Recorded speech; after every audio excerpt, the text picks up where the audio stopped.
Welcome to Tech Leadership Talks, the podcast that brings you advice, insights, and knowledge from industry leaders and experts on how to navigate managing in a technical field. Tech Leadership Talks is brought to you by Texas A&M University's Master of Engineering Technical Management, an online graduate program that trains industry professionals for leadership positions. I'm Katie, METM's digital marketer and your host for this episode. In today's episode, I am talking to Carlos Perez. He's a combat veteran and currently works as an offshore maintenance supervisor at Shell. Today, we discuss the importance of body language and leadership, finding purpose in your work, and the difference between leading and simply managing. Hello and welcome. My name is Katie Hudson, and today I am with Carlos Perez. How are you this morning? Katie, I'm doing fine. Thank you for asking me. Despite all the weather, I think we managed to be here, and hopefully we can make this engaging and inspiring for many. Yeah, we're recording in Texas in October, and we just had our first big cold front. I love the cold. So. I do too, but not too cold, just cool enough. Yeah. It's not freezing, so we're okay. So first, can you tell me a bit about your background, like where you grew up, where you went to college, and how that led to where you are now? Yeah, so I have no idea of college, right? When I was 9 years old, my mom brought me from a place called El Salvador. She decided to move to the United States for a better future. And she brought me in. I didn't ask for it, right? So she brought me here, and I did go to school here. When I was in high school, I went to Charles Milby High School, and I graduated almost at age 21. That's because when I came back, they had to recycle me. The English was not my first language. I think it is still not my first language, so I struggled with the learning.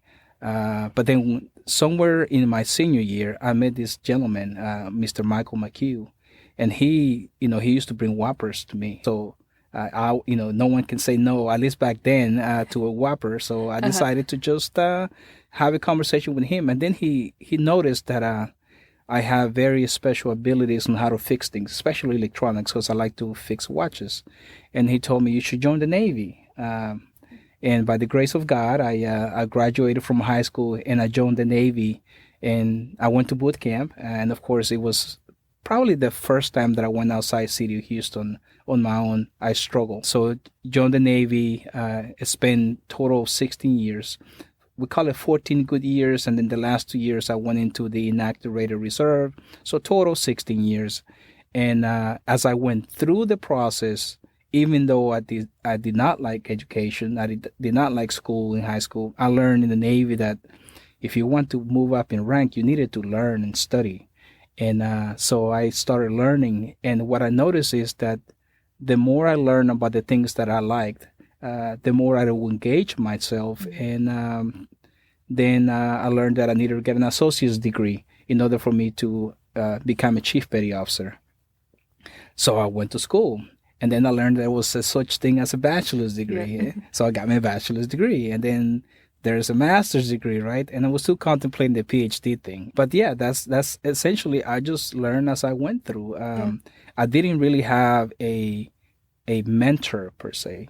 So everything that I have learned, I had to like piece things together to be able to make sense of the concept of a good manager, a good team lead, or even the leadership. When you're in the leadership role, those are totally different facets of how you serve in the community or in the organization. And it's all been through learning, on the road. Yeah, that's awesome. One of my best friends, she's from Mexico, so she had a similar experience where she was learning everything for the ESL and all these that's classes. Right. So, in academia, sometimes I feel like I'm more like a long-term English learner because you're constantly learning. And that's a good thing, right? Yeah. Because nowadays you need to have the learner mindset in order to be able to succeed in life. Yeah. So that, in fact, I think that has helped me quite a bit. Yeah, that's great. And now you know 2 languages. 3 languages. Yeah. What else do you know? Your body language, right? That's a great way of saying that. Because a lot of times, and this is important, especially we're talking about leadership here, I can tell you many things, but if my body tells otherwise, then I'm not really projecting what I want to. Yeah. That's why this program was the program that I wanted to, because it teaches you about emotional intelligence, which is to calibrate your emotions. The third language, or the second language, most people don't think they can speak. Yeah. So that's such an interesting thing. I've never thought about that before. How do you think reading other people's body language helps you as a leader? So, when we talk about leadership, if I tell you, if you are arrogant, if you're very, you know, I will say not too optimistic or pessimistic, right? Or you're too overbearing. That's a bad leader, right? Right. But if I tell you, if you see someone who's opposite, that's a good leader, I'll be lying to you, because leadership is all about the situation. The situation leadership, as well as the transformation leadership, they do go hand in hand. So when I see someone that's coming with stress, I have two options. I can match the stress with my body language, right, and try to say, well, let's go ahead and bring up the level of stress up, Like or escalate it. I can escalate it, or I can actually minimize it, and I can do that the way I project myself. Yeah. So as a leader, the body language is very important. In fact, when I go throughout the day and I'm looking at my team, I'm constantly looking at the body language. Are they tired? Are they bored? Are they in idle? What's going on? So you constantly have to read the room in order for you to understand which way you need to go. Because as a human, because at the end of the day, we're dealing with humans.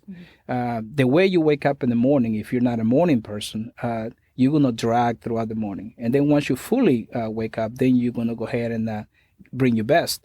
And some people are the opposite, right? So you constantly have to read. Not individuals the same throughout the day. So we are in the I'm in oil and gas, but really I'm in the people business, because we have to constantly motivate people. That's really the number one priority. Can you tell me what your current job is and what was the pathway that led to it? Yeah, so I'm a offshore maintenance supervisor, like a team lead. I manage the technical aspect of the business, run and maintain, right? The reliability part of the business.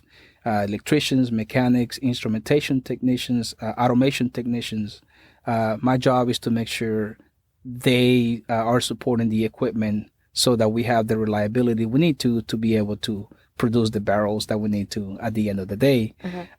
What led me there, I realized, so when I left active duty, became a reservist, and I went to the civilian world, everything that I learned in the military didn't quite fit the civilian life. And that was this thing that I struggled the most. I knew that, in the Navy, it's all about serving the one next to you, behind you, in front of you, so you can send them home, and so we can all come home. Because one thing we understood is that we are family members. So it was always about the mission, right? You need to succeed, because the grand scheme of the mission is to return home, right, and be successful. And then I came to the civilian life, and it was all about the budget, right? Hire and fired, and they all go home. There was no like higher purpose almost. No, it just didn't seem like it. So I struggled. And the things I learned, if I wanted to apply it in the civilian life, it just didn't fit right. Of course, we have a lot of attributes that we learn in the military, but if you don't understand it, you can't measure it, right? So I went through the whole process of, I call it soul searching, where I was like, wait, what is my purpose? And I felt like when I was in the Navy, I was serving, right? And then I realized that I needed to find a program that can teach me those things, because I didn't understand those things. I knew that I needed to do something different, but I just didn't know what I needed to do. And through research, I found that Dr. Zogi had built this program, and he talked about emotional intelligence. And frankly, I didn't know what it was, but I just knew it was the right thing that I needed to learn. And the more I learned about it, I realized that is exactly what I needed. Because remember, in order for you to make a meaningful change, it can be in the organization or in your life, you have to be able to define the problem. Then you have to be able to measure the problem, right? And then you'll analyze it. Maybe because I'm analytical, maybe that's why I had to think that way. But once you put it on paper, things seem to be cleared. So learning about emotional intelligence, it gave me the opportunity to understand what is it that I was doing in the Navy. Why over 200 years of existence, talking about the Navy, they have been very successful. And they have been very successful because of the training that they give out to the NCOs or even their officers. And at the end of the day, it's because of the people that are serving. That's why they're so effective. And then I started applying that into my civilian life. But now I knew what I was doing. Now I can put titles to these things and they make sense. And then I can see when leaders are not doing what they're supposed to be doing. And I can see, no, that doesn't work. Not because of what they're doing, but what they're doing at the time, right? Because it's all about situations. No day is the same, so you should not be leading the same way every single day either. So my journey to the position I'm in now, it's because I learned that at the end of the day, I'm here to serve. Everyone wants to be a leader. They all want that paycheck. But what they don't realize is that they're just being managers at best. Because there's a fine difference between the leader and the manager. How would you define the difference? Oh, it's very simple. If I'm an accountant and I'm looking at books and the numbers and the spreadsheet, am I leading the spreadsheet or am I managing the spreadsheet? If I am managing issues at home, am I leading issues or managing issues or risk, right? Am I leading risk or I'm managing risks? So when you take the leadership and management, you put it into context, you see if it fits or not. Right. When I am working on HR issues, am I managing HR issues or I'm leading HR issues? See, leading HR issues doesn't quite make sense. We're managing things, managing risk, managing expectations.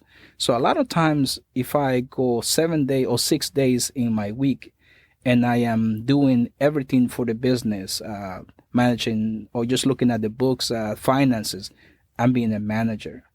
If I'm spending time with the people, if I'm touching their hands, and I'm inspiring them, then I'm leading. So managing is about assets. Leading is about people, right? So for me, if I don't do my one-on-ones at least 30 minutes a day with one individual per week, I'm not leading, I'm managing, right? Yeah. And so when I'm listening to some of the direct reports and I can see some of the issues that may have at home or even at work, then I'm leading because now I need to pivot certain way. There's some things that I need to do differently. So that requires for me to lead from the front, right? Maybe the electricians are not there today. They have problems at home. Then I need to lead in a different direction. And that means I need to cut the hours, defer some of these things for another week, and allow the technician the opportunity, or technologist the opportunity, to be able to slow down so he can get his head right. And that's a leading, right? You actually taking the lead role and saying, today I'm not going to work on this equipment because you may have a risk there that may not be visible to everyone else, but because I understand that technician, then I'll make a different choice. Right. Leading is totally different than managing. Yeah. How did you find yourself moving into a leadership position, and was it something you pursued or fell into? So when I left the Navy, I just wanted to do my thing. I didn't want to lead no more. It's very stressful because you're dealing with people, and people are very dynamic, right? They get sick, they have problems at home, divorces, and I can tell you many stories in the Navy. So when I left the Navy, I just wanted to be an individual contributor, nothing else. Just go to work and come back. But then when I was doing that, I felt like I was not doing what I was supposed to do. So the position found me. Even though I was trying to shy away, I realized that I can see my team, right? I work on the schedule, 14-14 schedule. That means I work 14 days in the Gulf of Mexico and I go home for 14 days. On day one, they show up, they left their family, they miss their kids, they're not there. Yeah. And then there's work to do, no motivation. And I was one of them. And then halfway into it, you checked out, you're ready to go home. And at the end, you're definitely gone mentally. And then you go home and there's a huge detachment from the organization. The mission, the vision of the organization doesn't quite enter the boots on the ground, the people, right? Because we work half the time we're home, the other half we're working, and there really isn't someone that was going to inspire me the way I was expecting to, or what I was used to seeing in the Navy, and I felt like I really needed to step up. And so the reason why I want to continue to grow in the organization it's not because of the money. I get paid enough already. If I cannot survive with what I make, then there's something wrong with me. But the reason why I want to progress is because I know that in order for me to make meaningful changes, I need to have the right position. Yeah. Right. So that's why I grow, because I want to really make the things that I believe the most, the things that I learned in school here at the METM. In order for me to apply it, I need to be able to apply it with at the right level. So I will say that even though the position found me, I realized that I needed to step up in order for me to make the changes. Otherwise, no one would be. Right. How do you go about inspiring the 14 off days now for the people who are with you? Yeah, so you call them at home. You see how they're doing. Right now I'm on my 14 days off, and here I am with you to talk about the things that are important so people can listen to it. And then, before we show up for the 14 days, I take the team out to eat so we can see, what my 14 days will be like to see if they're already in the game or not. Right. And of course, they all have problems at home, family issues. And I want them to understand that I'm there, and the organization is there for them. If I don't do that, then no one will. So I think I have to do it. Just stay connected. Yeah. I love some of the things you've said about like what you do on the 14 days off and how you lead different people. Have you had a leader who has stood out to you that you're like, oh, I want to be able to have that same effect on the people I lead one day? Yeah. His name is, we'll call him Mr. Mac, right? It's my manager nowadays. Yeah. I think he's the reason why I show up to work every day, because I was able to grab everything I learned in my life and be able to see someone doing it and do it the way that it doesn't look like he's even trying. Yeah. It's so natural. I have seen great managers. I dealt with some that are not too great, and they taught me what not to do. But Mr. Mac, my current manager, he showed me what does good look like. Obviously, with almost 60 years of age, you learn a thing or two. Has a lot of wisdom. And he showed me that the best thing for a manager or a leader in many times is just not to say anything. It's not when you show up and you're constantly talking, you're not listening. And this manager, Mr. Mac, has really put everything that I have learned together in life with my team, and it goes up to him, and he just sends out this vibe that you can explain. But you know that when he shows up to the room, I call him the weatherman. He's my weatherman because you may see a lot of chaos or just uncertainty in the room. And as soon as he walks in and he starts talking, the tense goes away. The shoulders lift up. Just you can see people smiling.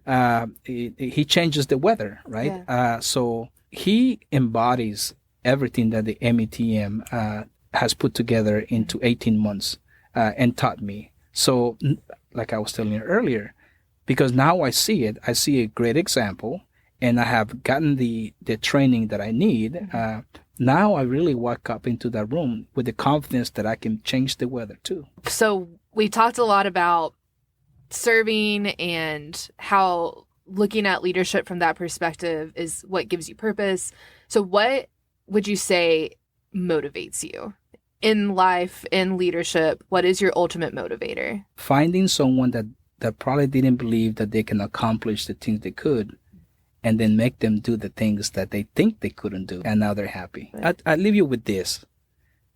We all know that when you pass away, you don't take the money with you.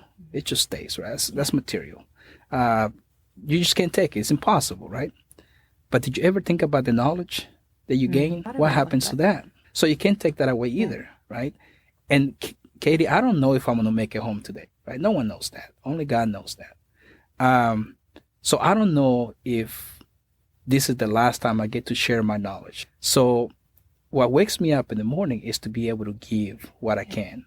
And it's not money. It's what I have learned. So people can take it on. That's how legacies take place. It's the ability to transcend through generations with one simple answer or one simple dilemma that you want to overcome. So leadership is about giving, finding the talent. So when I wake up in the morning, I'm waking up in the morning to see who am I going to inspire today? What kind of knowledge that I have that I may take for granted might be extremely important to one individual in one day. And that's it. Thank you for listening in to today's episode. Tech Leadership Talks is brought to you by Texas A&M University's Master of Engineering Technical Management. To learn more, visit metm.tamu.edu.